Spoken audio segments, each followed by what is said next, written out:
of the tool and down. I think it has like a 10 millimeter, 5 millimeter range, I think.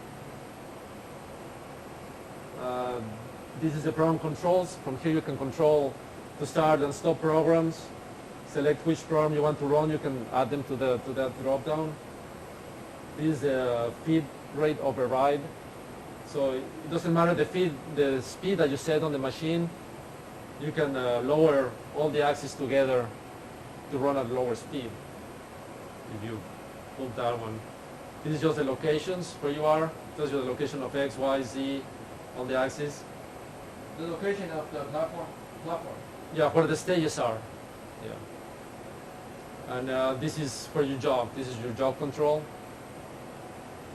And it's for each axis you have what we call continuous jog. So you press the arrow, it will jog until you release. And you can go in both directions. This one controls the speed up here. And here you can jog incremental. You select the distance that you want to move. You can enter any distance that you want, or you can select from the list. And when you click the arrow, it will move exactly that distance. We have two, because sometimes when you're trying to find something, the best thing to do it is it continues, you move closer, and then you have like an increment here, a small one, and a smaller one here, so you can fine tune. And this is for all the axes. And now you notice these indicators up here.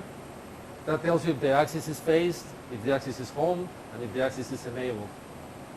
So the one on the right is phasing, the one in the middle is homing, and this one is enabled.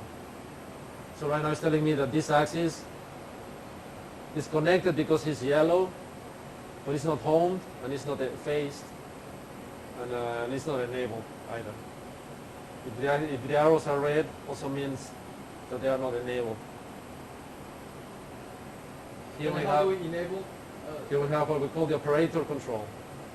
So here you have, also you can see some of the status of things. You need to make sure that this one, that air is okay.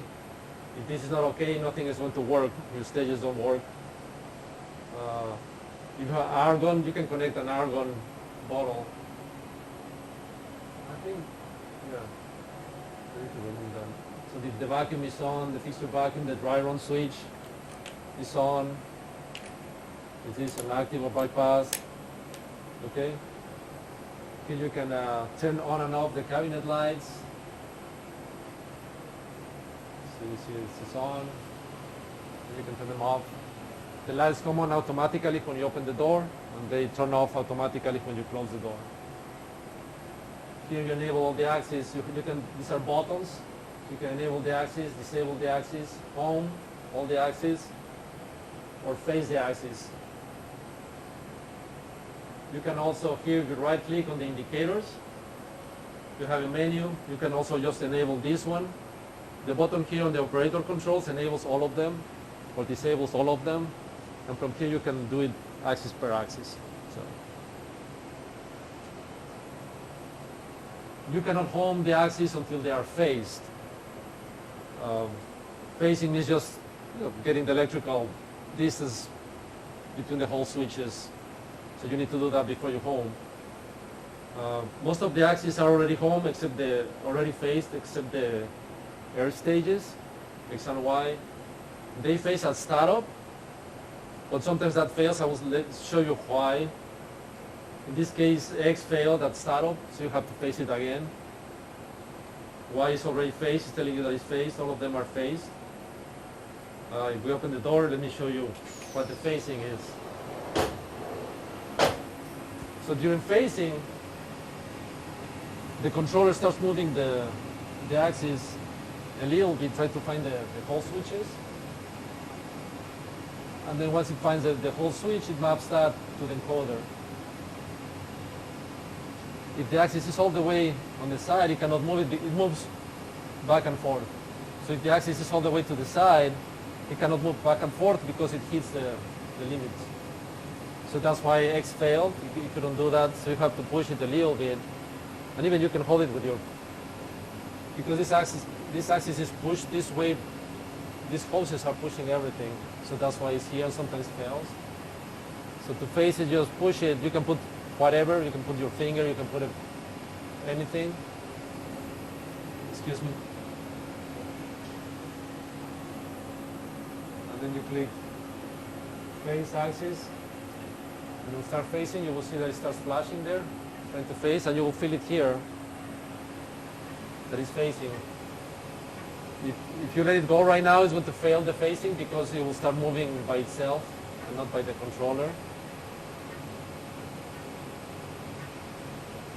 So right now it starts with a little oscillation and it starts with a big one. You say let go, so now it's going to fail. See? So, sorry, could you explain why we need to put our hand here?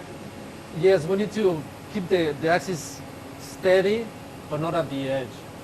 Because if it's here, it will never phase. Because when it starts moving back and forth, it will hit the edge. So it's it should stay there by itself, but the way they design these hoses is pushing the axis. So it's a flaw in the design if you want to see it that way. So you have, you Okay, can, so- sometimes you don't need to hold it if you can make them steady somehow, far from, like right there, it's far from the limit, and I'm not holding it. You see? And then we can do the whole facing again, and it's going to start facing. Just need to be sure that the axis is not resting on the limits, so it can phase. Okay. Because you will see now how it starts oscillating, and it cannot do that when it's on the limit. Okay. Do you understand the basic what basic is? Okay. Because I know. Okay. Okay. Facing the motor, you have those motors, and it has what is called Hall switches. You see an electric motor, it has magnets,